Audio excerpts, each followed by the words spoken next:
Olá a todos aqui que estão aqui assistindo a TV Humana. Hoje no meu programa Papo na Cidade, eu estou aqui com meu amigo Leonardo. Leonardo está lá em Brasília e eu estou aqui em Santo André, São Paulo. Então, é mais uma das maravilhas da tecnologia, que hoje dá para a gente conversar com as pessoas como se estivessem próximas, né? Leonardo, ele é um amigo meu aí, que ele tem uma empresa de tecnologia lá em Brasília. Essa empresa de tecnologia aí, ela mexe aí com uma área muito interessante aí, financeira pessoal, financeira empresarial aí. Nós vamos bater um papo aqui falando desse assunto aqui que é muito interessante. Muito obrigado, Leonardo, pela sua presença aqui no nosso programa. Obrigado, Garcia, pelo convite, né? A honra estar aqui falando contigo. Leonardo, o que é a empresa que você tem aí chamada Engrenagem Virtual? O que a Engrenagem faz e por que esse nome também? A Engrenagem é um projeto já com 11 anos, é um projeto com sede aqui em Brasília. Ela vem para ser a engrenagem entre participantes e entidades, né? Ela nasce para criar sistemas de relacionamento para programas de fundo de pensão. Aí eu acho interessante a gente falar para todo mundo assim, o que é um fundo de pensão, o que é Acho muito previdência legal, porque acho que complementar nem todo mundo sabe fechada. o que é isso. Existem empresas que podem. Empresas privadas são empresas privadas que gerenciam a previdência de colaboradores de uma empresa fechada. Então, por exemplo, aqui em Brasília a gente tem um grande fundo de pensão que chama FUNCEF, é o terceiro maior fundo de pensão do Brasil, né, e está entre um dos grandes do mundo. Ele é uma entidade de previdência que cuida da previdência dos colaboradores, dos funcionários da Caixa. Essas entidades, elas são fechadas porque elas só cuidam dos funcionários da Caixa. Então, o Leonardo aqui, o Francisco não podem entrar nelas. E ela tem uma coisa muito legal, que é um benefício para todo mundo que é da Caixa, que tem esse benefício, que chama a paridade. Então, passei no concurso da Caixa, estou ganhando o meu salário, eu sei que no final da minha carreira, quando eu me aposentar, eu vou ter o meu INSS, mas eu posso ter um a mais. E aí, a mais, eu posso contratar um plano de previdência na FUNCEF, e eu coloco até 15% do meu salário. Então, eu posso, todo mês, vai ser debitado do meu salário até 15% como contribuição para a aposentadoria. E a Caixa vem e coloca mais 15% do meu salário. Ou seja, eu ganho 10 mil e coloco R$ 1.500 na FUNCEF, a Caixa coloca mais 1.500. Eu tenho 100% de rentabilidade no ato da, da contribuição. Isso somando, você vai contribuir aí até 30, 35 anos até a sua aposentadoria, e lá na sua aposentadoria você vai receber o INSS mais um benefício complementar, por isso que se chama Previdência Complementar Fechada, né? E a engrenagem, ela atua criando simuladores, ela atua criando sites, sistemas de atendimento, programas de educação financeira e previdenciária. A gente está trazendo aí algumas soluções para esse mercado. Ela tem esse propósito de fazer a engrenagem, essa relação participante, empresa, funcionário, rodarem certinho, né? Então, agora me esclarece uma coisa aí. Eu vou fazer uma pergunta de leigo. É como se fosse uma caderneta de poupança, um fundo de pensão?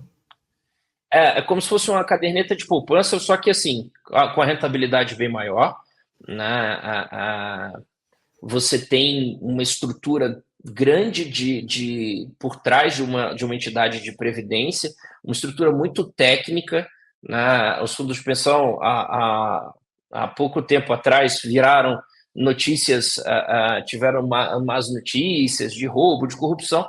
O Banco Central já colocou um monte de legislação, então hoje em dia é um lugar super seguro, tá? Que tem uma série de regras para serem cumpridas, uma série de auditorias, Banco Central, CVM, Previc, e ele é uma caderneta que você vai fazer por 35 anos, né? Então a previdência é uma coisa que ninguém pensa. Hoje, Francisco, assim, no amanhã, né? Todo mundo, você imagina, eu tenho alguns exemplos aqui perto. Imagina um médico, né? Eu tenho médicos aqui em Brasília, amigos, né, que estão com 60 anos de idade, São pessoas que, assim, ganham 30, 40 mil reais por mês, até mais, né, no consultório dele, só que ele não pode se aposentar, porque ele não fez uma poupança, ele não guardou dinheiro, né, ele não tem reserva, ele tem um patrimônio enorme, esse patrimônio consome esse dinheiro dele mensalmente, e se ele se aposentar hoje, ele volta a ganhar, no máximo, 7.536, que é o teto do INSS. Isso Ou se ele seja, contribuiu pelo teto, né? se ele contribuiu pelo teto no tempo previsto. Né? Então, assim, ele não tem como se aposentar. Então, a Previdência hoje, para essas pessoas, é um mecanismo importante, é uma estrutura importante, eu brinco que educação financeira, a educação financeira é para te ensinar não só a mexer com dinheiro, não só a evitar o endividamento, mas é te ensinar a usar as ferramentas disponíveis no mercado, né? Todas as ferramentas que você usa com dinheiro, com o seu dinheiro, né? E como você faz para o seu dinheiro trabalhar para você.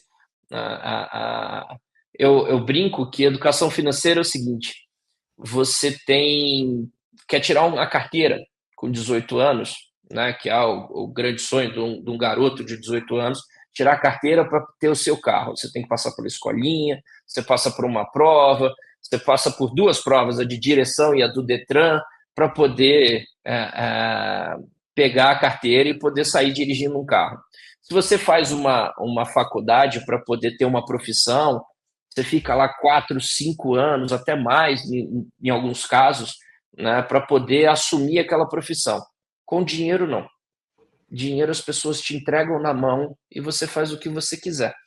Né? Então, assim, você não foi orientado a como utilizar aquela ferramenta, você não consegue vislumbrar tudo, né? Todas as ferramentas e todas as possibilidades que aquele recurso que você tem ali te garante ali no ato.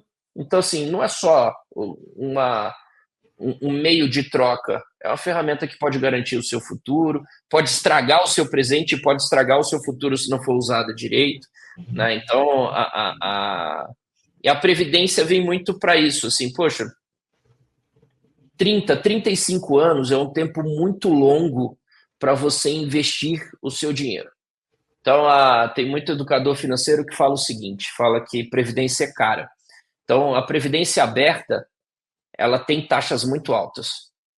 Mas eu sou do seguinte teoria, se eu não tenho a consistência e a consciência de que aquele dinheiro é da minha previdência e eu vou usar ele só daqui 30, 35 anos, invista numa previdência, que é o meio mais seguro que você vai ter, né, de proteger o seu patrimônio e ter uma reserva lá na frente.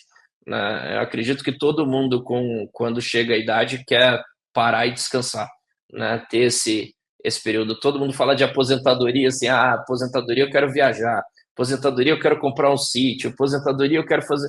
Você não vê ninguém falando assim, poxa, na minha aposentadoria eu quero abrir um negócio, eu quero continuar trabalhando 10 horas por dia. Não é isso, né? E para isso você precisa se planejar para poder usufruir desse tempo livre que você vai ter lá na frente, né? Deixa eu te fazer uma pergunta aí. Claro.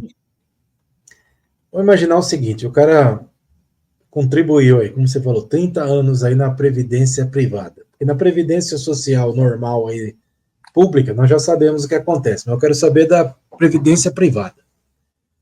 Aí o cara contribuiu aí 30 anos, se aposentou tal, mas daí depois de um ano o cara já faleceu. O que acontece com esse dinheiro lá que com certeza o saldo é maior do que ele consumiu? Aí é o seguinte, assim, esse saldo ou vai para o dependente, né? E aí ele tem algumas regrinhas para isso, varia de fundo de entidade para entidade de previdência, mas esse saldo ele vai normalmente para o dependente que ele cadastrou. Então, Tá. eu sou casado e tenho filhos, estão lá cadastrados como dependentes, e aí em alguns planos, em alguns casos, ele vai 100% para minha esposa. Mas se eu destinei lá como se fosse um testamento, falando assim, minha esposa ganha 50%, meu filho ganha 25%, minha filha ganha 25%, esse dinheiro é distribuído dessa forma, tá? E no caso de filhos, Quanto tempo que ficam recebendo? Até a maioridade? Depende da regra do plano, sim, mas ele tem, em vários casos aqui no Brasil hoje, dos planos, o seu filho recebe até acabar seu saldo, né? Até acabar o saldo. Tá. Até acabar o seu saldo, né? Dentro Ou então até a maioridade, dependendo da regra do plano, né? Mas você tem planos aqui que... E os planos no Brasil já são modernos, são flexíveis, então você tem, já está previsto casamento de mulher com mulher, de homem com homem, você consegue fazer essa repartição da sua previdência de uma forma... poxa, eu queria deixar um pedaço da minha aposentadoria para minha ex-mulher, né? Então você consegue fazer isso e a sua atual fica com um pedaço, porque tem muita disputa judicial com relação na hora que uma pessoa morre, do patrimônio que ela tem ali. Então você já pode deixar isso distribuído, tá? Não são todas as entidades que já estão modernizadas assim, mas você já tem planos bastante modernos e flexíveis no país, né? Quantos fundos, mais ou menos, de pensão privados tem no Brasil hoje? 364 no total. Caramba, Tá? bastante, hein? Um bastante. É um mercado que, apesar de pequeno, ele gerencia 2 trilhões de reais. Tá? Então, assim, é um negócio monstruoso, né? Monstruoso. Você tem até pouco tempo atrás, eu não consigo confirmar essa informação para você, mas a Previ, que é o fundo de pensão do Banco do Brasil, ele era o quarto maior fundo de pensão do mundo, né? Nossa. E ele tem patrimônio em torno de 200 bi. Então, é um patrimônio muito grande. Não significa que esse dinheiro é legal isso, assim, porque esse dinheiro é administrado pela Previ, é administrado pelo fundo de pensão, ele junta o dinheiro de todas as pessoas que estão ali, da patrocinadora, e administra esse dinheiro por 30 anos, por isso esses volumes muito grandes, né? Assim, ele cobra uma taxinha em cima do que ele ganha, do que ele ganha de retorno desses investimentos. Então ele precisa fazer o dinheiro render para poder administrar bem os recursos, tá? Eu quero até confirmar isso, Francisco, para a gente não falar números errados aqui, porque, ó,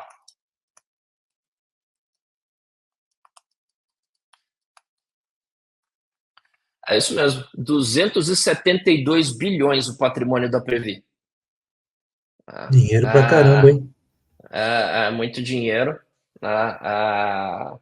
E isso significa o seguinte, assim, que as pessoas do Banco do Brasil, na hora que se aposentam, têm o INSS e mais uma boa reserva, né? E aí elas podem desfrutar de uma aposentadoria mais tranquila, né?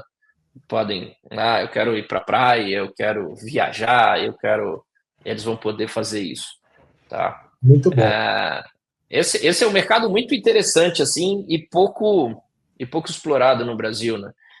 Você falou do INSS, falando assim, poxa, o INSS a gente sabe onde vai dar. Eu não sei se é uma coisa que você sabe, assim, você já viu alguma coisa a respeito do rendimento do INSS? Não. Não, mas uma vez eu vi um cara aí fazendo um cálculo aí que ele falou que se ele pegasse, em vez de contribuir no INSS, colocasse em uma aplicação, no final da vida dele ele tinha mais dinheiro. Mas eu não sei, eu não posso atestar se isso é verdade ou não. Talvez seja, tá?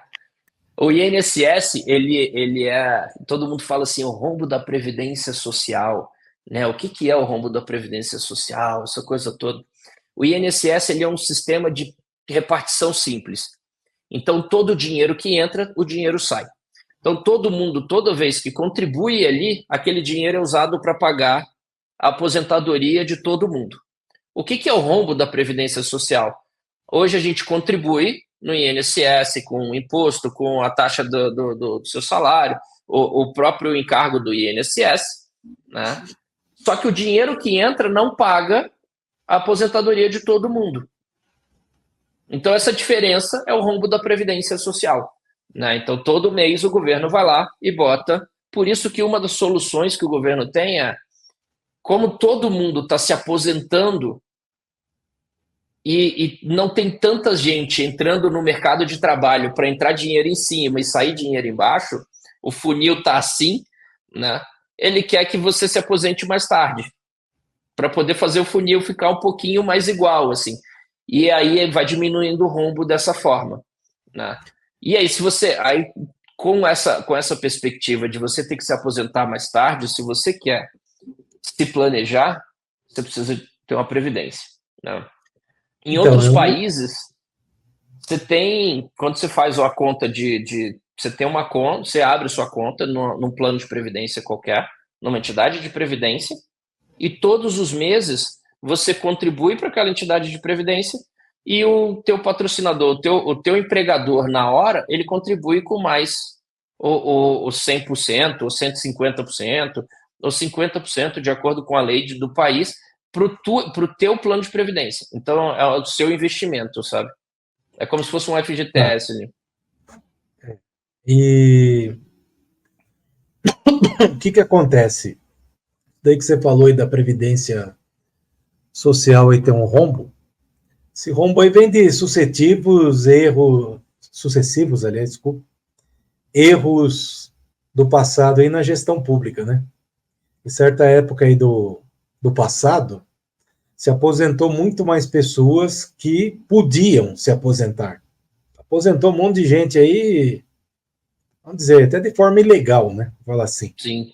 E outros dentro da lei, mas com leis absurdas. Leis aí do tipo, o cara nunca contribuiu na vida, mas daí tem aposentadoria. Até existe hoje ainda, né? Ainda existe hoje, são os Existe. LOAS, Isso. chamado LOAS, a turma da agricultura, Daí o pessoal pega e um fala assim, monte de. mas tem que ajudar aí, tem que ter aí uma distribuição de renda e tal, mas eu acho que renda distribui quando tem, não quando não tem, né?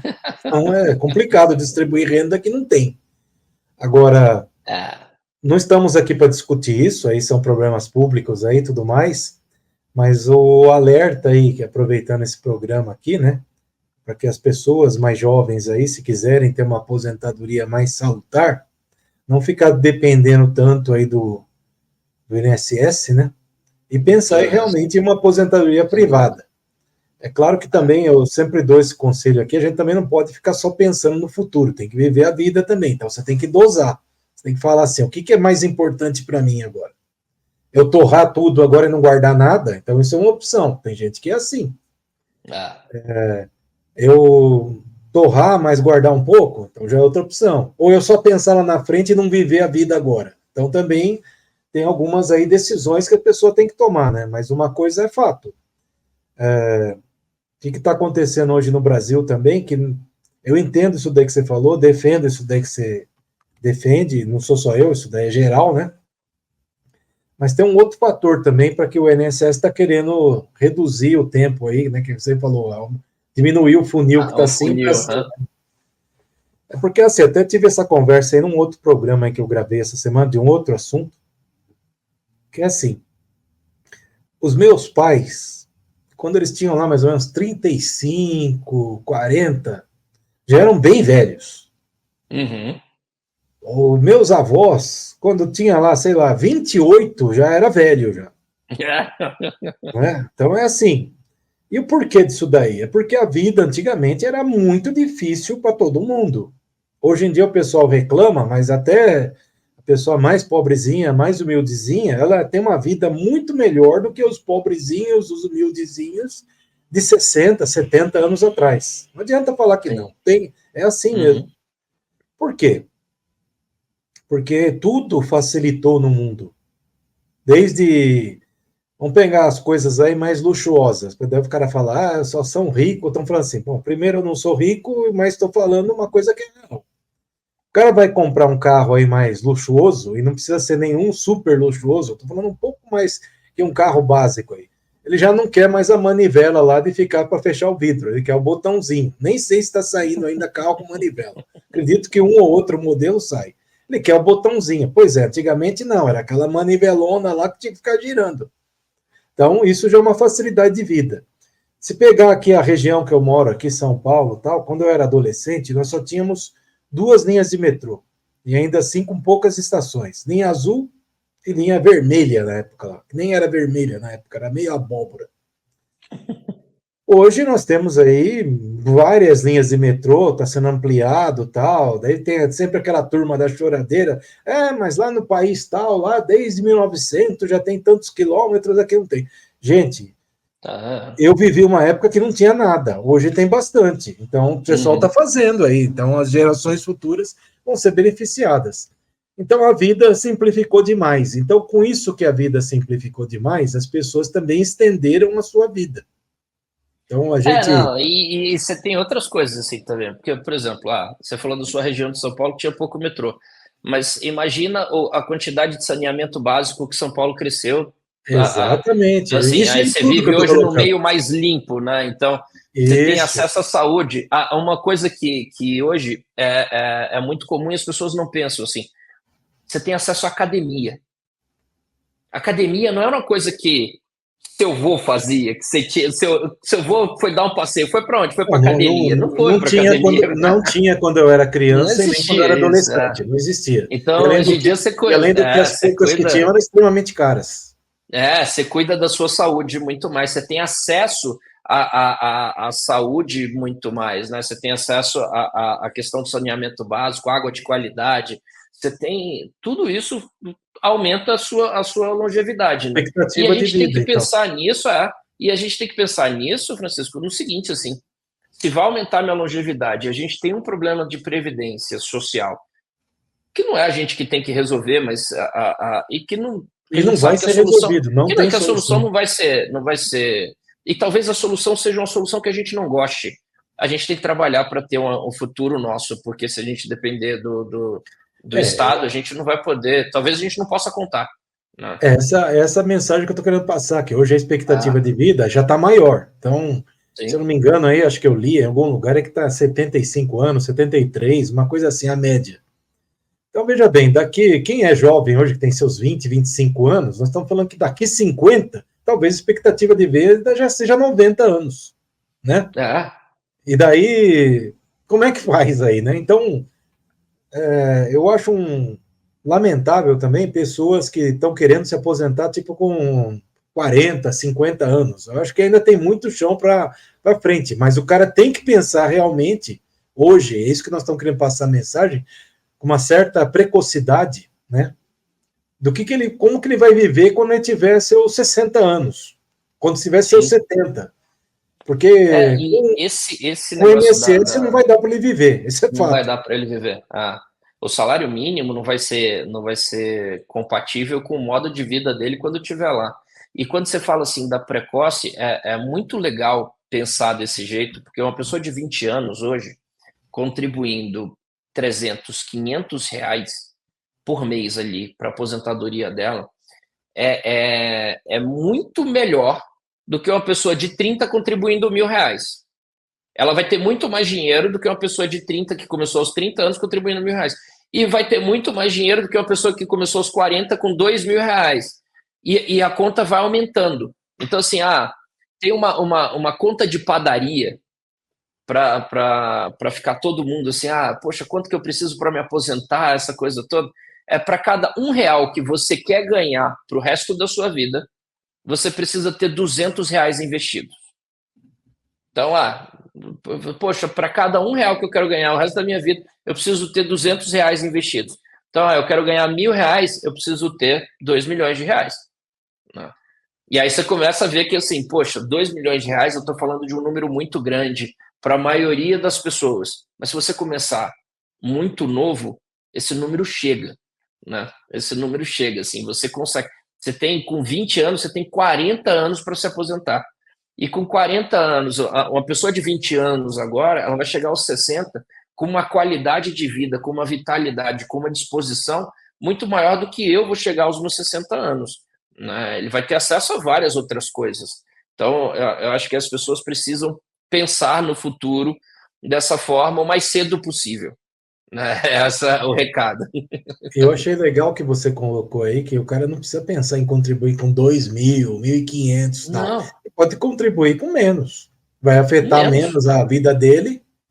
De repente aí também, porque as pessoas estão no começo de carreira, boa parte da população nessa fase aí, né? Pô, mas R$ 500 vai fazer falta para mim. Tá bom, então contribui com menos, com 200 que seja, mas coloca alguma coisa lá.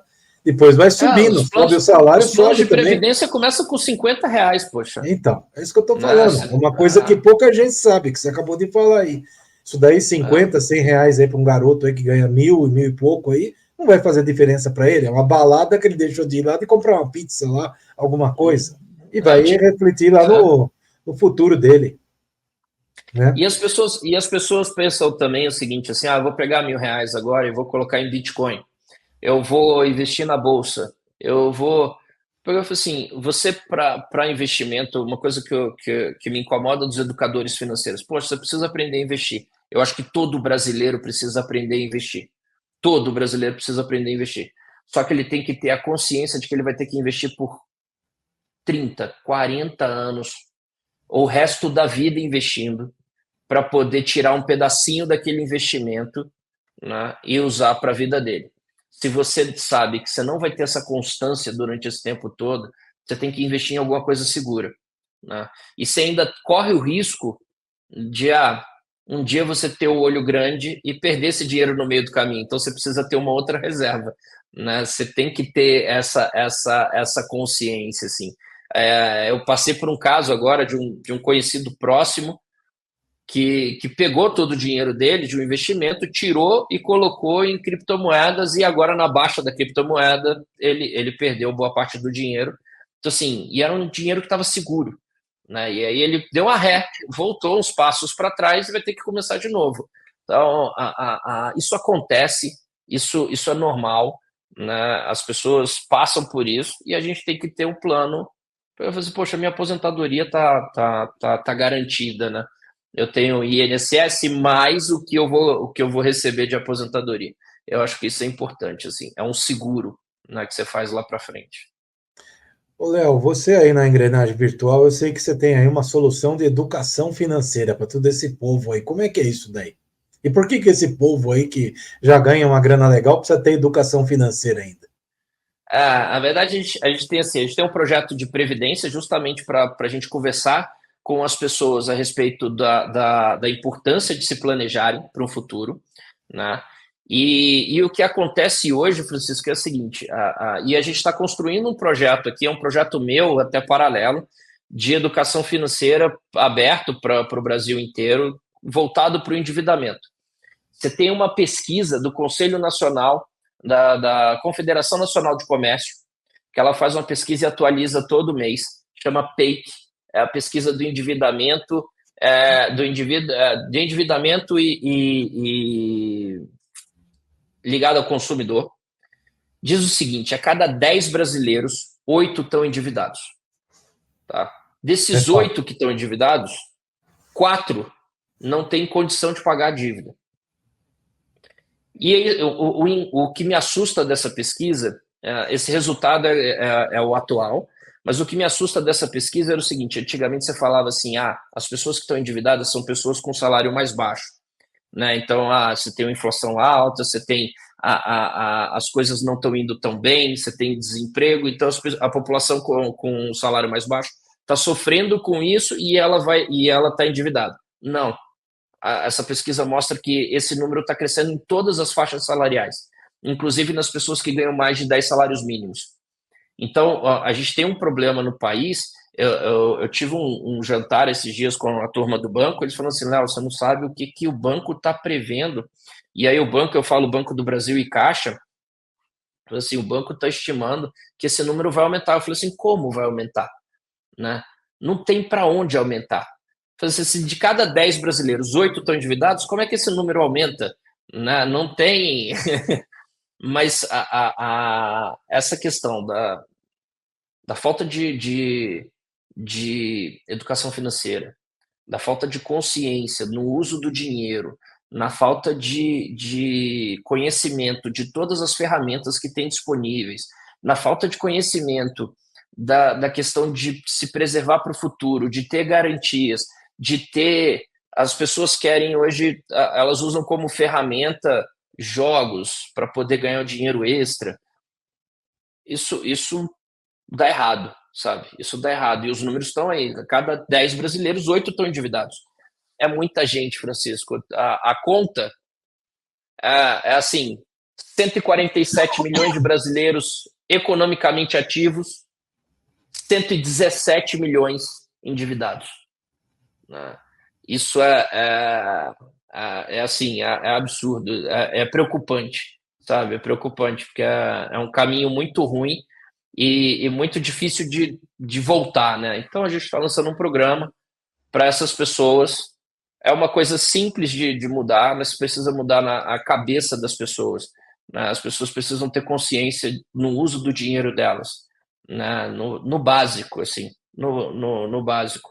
Eu atendo muitas pessoas, a Engrenagem hoje tem 600 mil usuários, né, dentro dos programas. Então, a gente conhece muitas histórias de pessoas que estavam endividadas, de pessoas que usaram o dinheiro da aposentadoria de forma equivocada, de pessoas que sacaram dinheiro falando assim, poxa, eu vou investir por conta própria, e elas não tiveram essa disciplina, ou passaram por um período de estresse de mercado e perderam boa parte do dinheiro. A gente tem várias histórias assim, né? E o que eu brinco, o que eu oriento é o seguinte, assim, as pessoas precisam saber se planejar.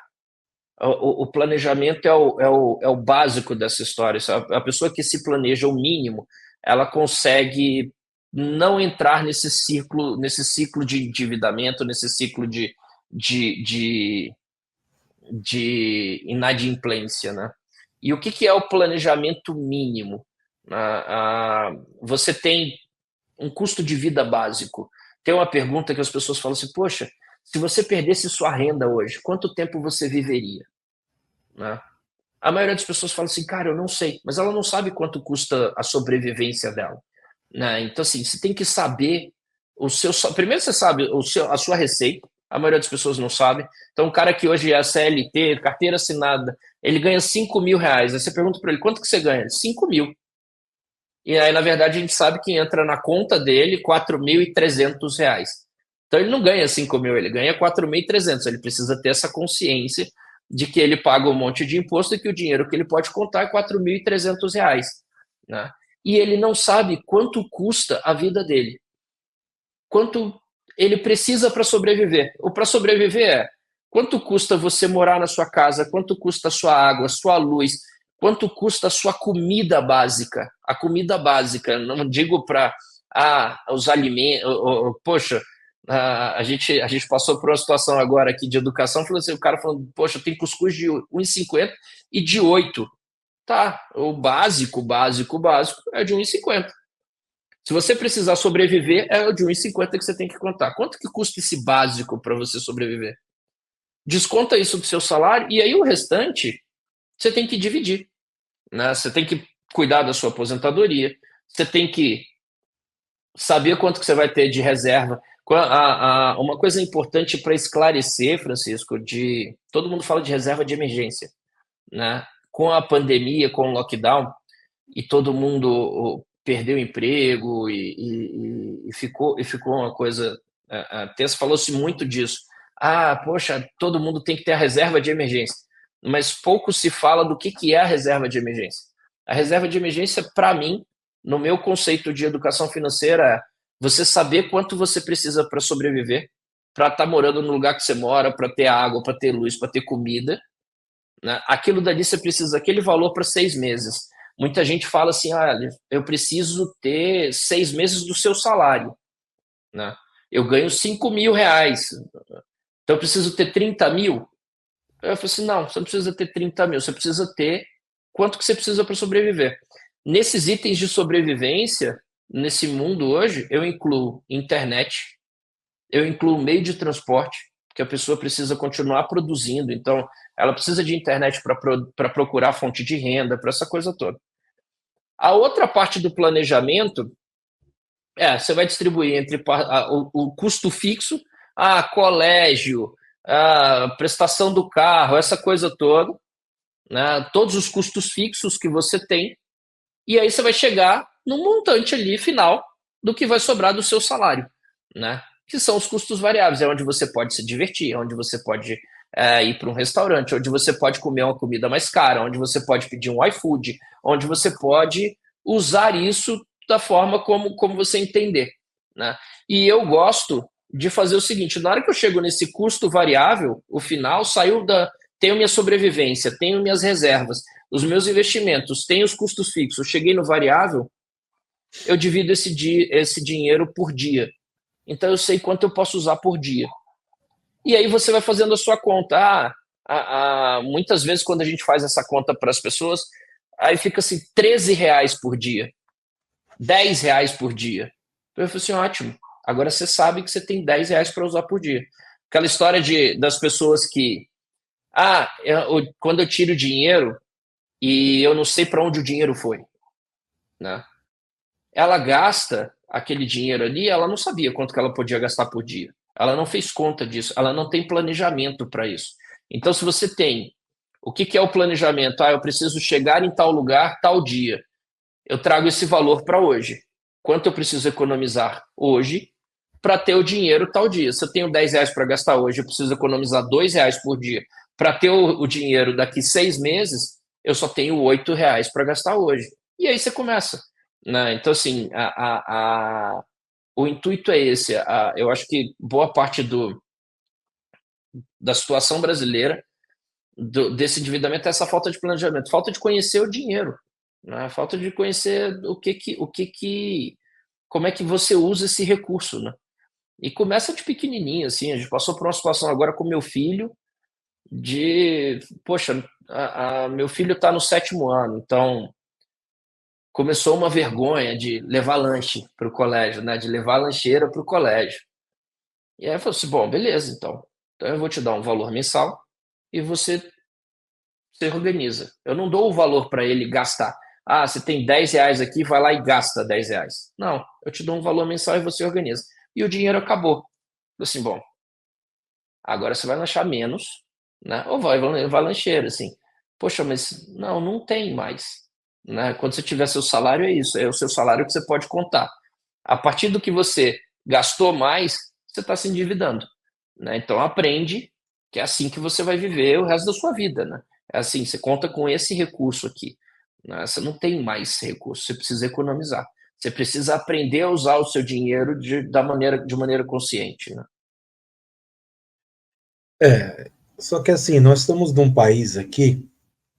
Eu não gosto de usar essa frase porque dá a impressão que já vem lá uma coisa negativa, mas infelizmente é negativa mesmo. Eu Sim. sempre procuro falar alguma coisa positiva, mas não tem jeito, dessa vez eu vou ter que falar negativo.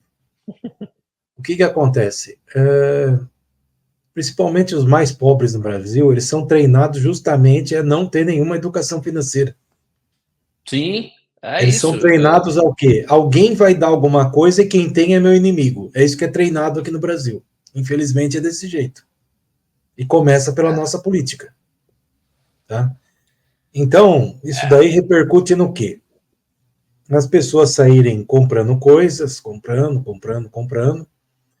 É claro que existem até movimentos mundiais aí que, em cima disso que eu vou falar agora, do tipo assim, as pessoas repensarem o consumo, né? Porque acontece, quando o cara não tem nada, a vida é muito difícil. Mas daí o que eu estou querendo dizer é assim, mas tem muita gente que não tem nada, a vida é muito difícil, mas ele está feliz daquele jeito lá, ele não faz absolutamente nada para sair daquilo. A gente ouvimos isso aí ao longo da vida aí, em várias situações. Tendo que comer tá bom. Não é tendo que comer tá bom. Não é tendo que comer tá bom. Eu acho que a vida é muito mais que comer. A vida é ter prazeres, experiências, conhecimento, principalmente. Uhum. Mas, infelizmente, aqui boa parte da população é treinada para isso. O negócio é consumir quando dá, se não der, alguém vai pagar para você, vai dar alguma coisa, e quem tem é teu inimigo. Isso está totalmente errado. Eu acho que precisava mudar isso.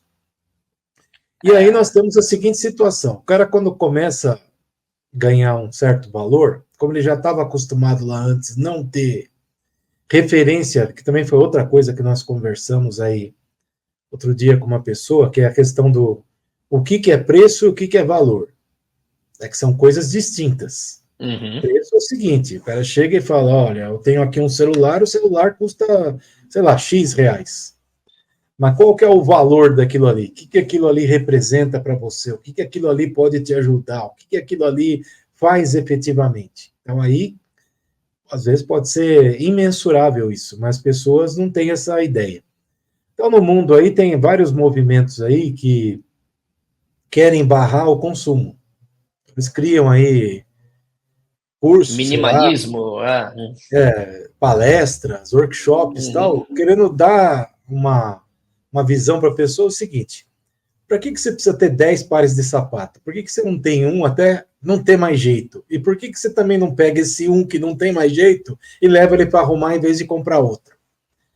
Tudo bem que daí, se nós, todo mundo partisse para isso no planeta hoje, nós íamos quebrar a economia do planeta.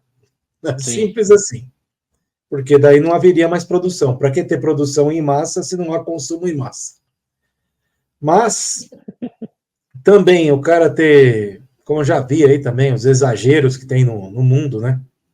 E de novo, também não sou comunista, não sou socialista, mas eu também sou contra exageros. Então tem pessoas aí, quantos pares de sapato tem? Ah, eu tenho 1000 pares de sapato. Para que isso, gente? Você não vai nem conseguir usar. O ano tem Uhum. 365 dias. Você não vai conseguir usar 1000 pares de sapato. Então, para que ter 1000 pares de sapato? Ah, porque eu posso, tenho dinheiro, eu compro. Eu acho que tem outras coisas que te engrandeceriam mais na vida, com o dinheiro que você está gastando para ter 1000 pares de sapato lá, você poderia estar ajudando outras pessoas.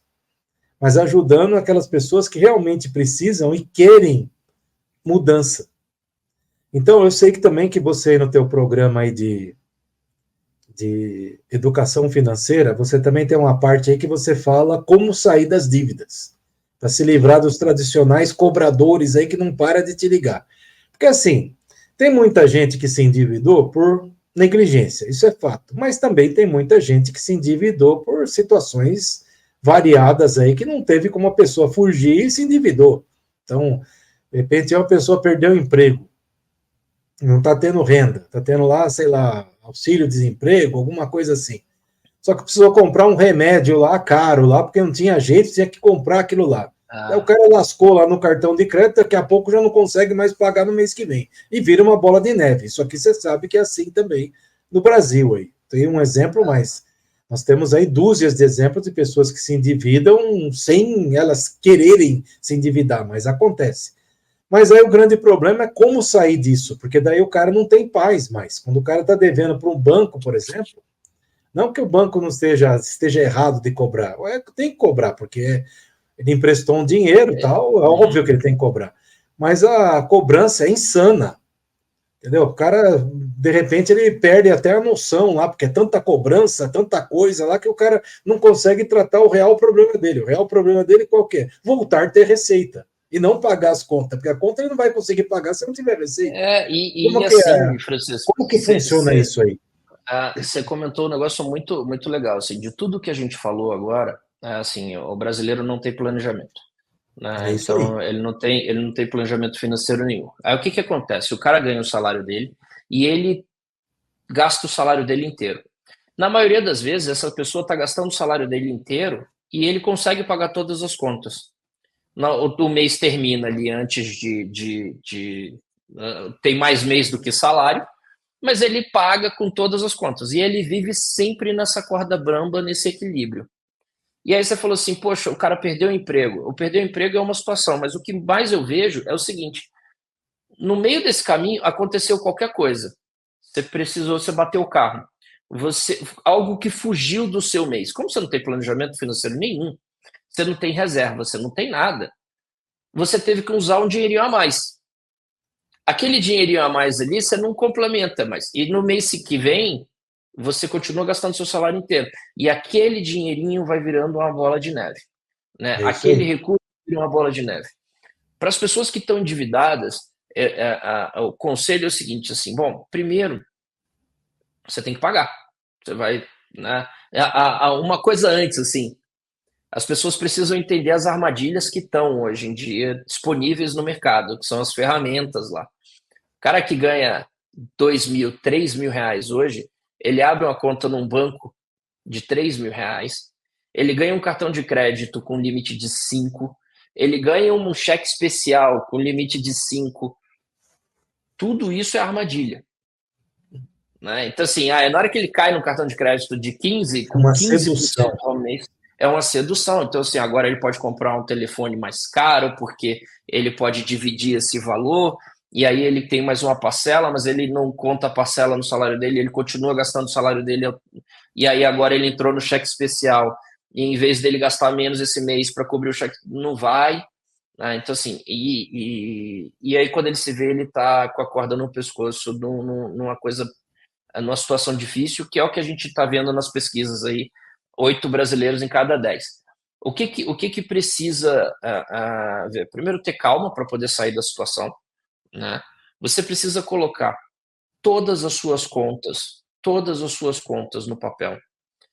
Então, assim, você entender o que você está devendo, para quem que você está devendo, porque você vai ter que criar um plano de pagamento, não é que você vai dar o calote. Dentro dessas coisas, você entender assim, poxa, eu estou devendo o banco, eu estou devendo a financeira, eu estou devendo a lojinha de roupa e eu estou devendo um agiota.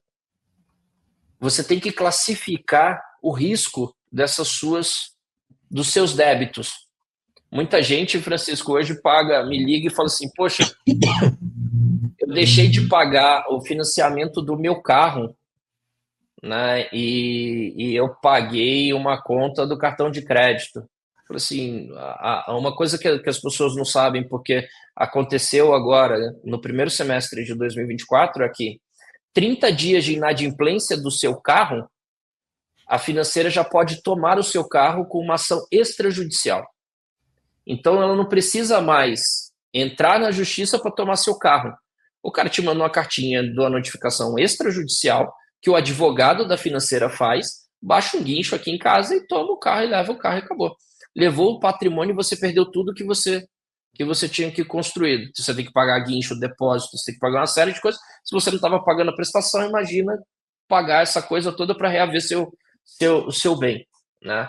E as pessoas precisam colocar todas as contas, saber o que elas estão pagando, quanto elas estão pagando, quanto elas devem, para quem elas devem, para poder classificar esse risco. Então, assim, elas precisam classificar esse risco. E você vai começar. Tem muito educador financeiro que fala o seguinte: você começa pagando pelos juros mais altos. Tem 2 jeitos de pagar a dívida, né? Os juros mais altos ou os juros mais baixos. Chama snowball e avalanche, né? Essas 2 metodologias. Eu acredito que você tem que começar a pagar a que tem o risco mais alto. O que é o risco mais alto? O que te dá risco de vida, um agiota, por exemplo, né? Que te dá risco de perder um bem. Então, se você fez um empréstimo, que você colocou sua casa como garantia, ou se você está devendo financiamento imobiliário e você pode perder sua casa, você precisa prestar atenção nisso, né? E você precisa organizar isso. Você precisa classificar com perder a água, perder luz, que te coloca numa condição de vida muito ruim. Então você precisa disso. Perder o telefone, a internet, que é o meio que você usa para poder gerar renda, para poder trabalhar. Então, se você perder sua renda, se você não tem como ir para o seu trabalho, você precisa pensar todos esses cenários. Né? Você precisa calcular todos os cenários.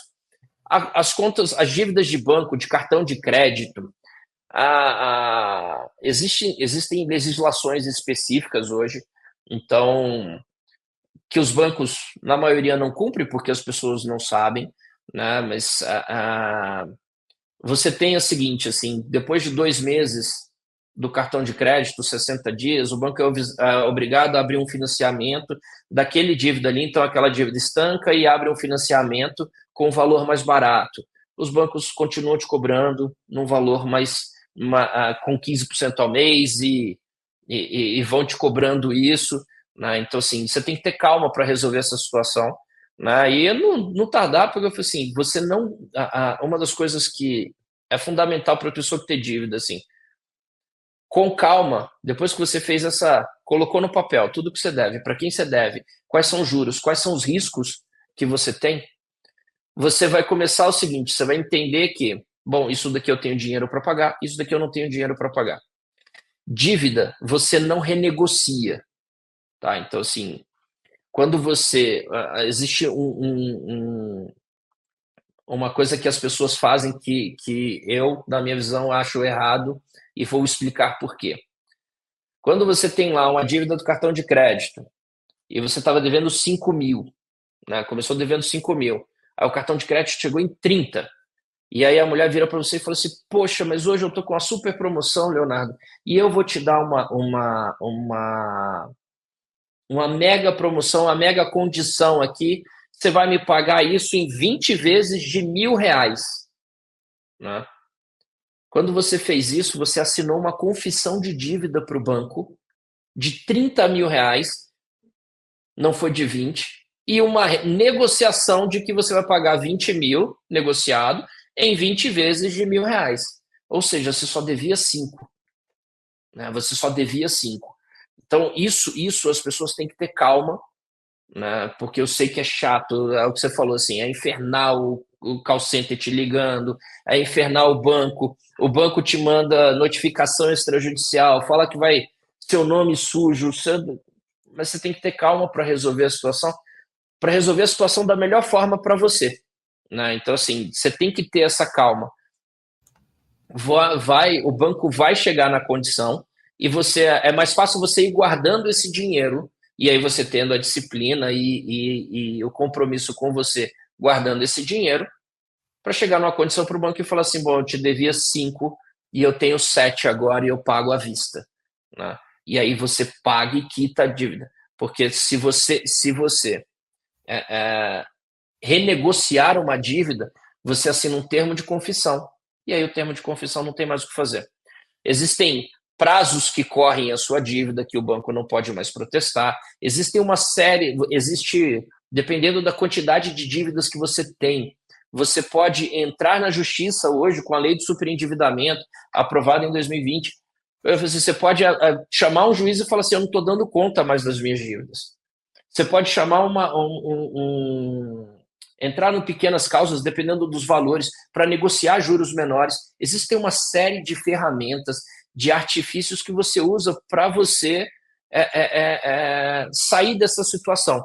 O problema, Francisco, que aí a parte do que a engrenagem tem o propósito de fazer, e agora do novo projeto, é levar esse conhecimento às pessoas, porque isso é desconhecido. Levar essas ferramentas para as pessoas, né? Levar esses dispositivos que eles podem usar para que consigam trabalhar com tranquilidade. Você pode entrar com uma notificação extrajudicial para uma empresa de cobrança, porque a empresa de cobrança ela pode te ligar, ela não pode te ligar criando constrangimento.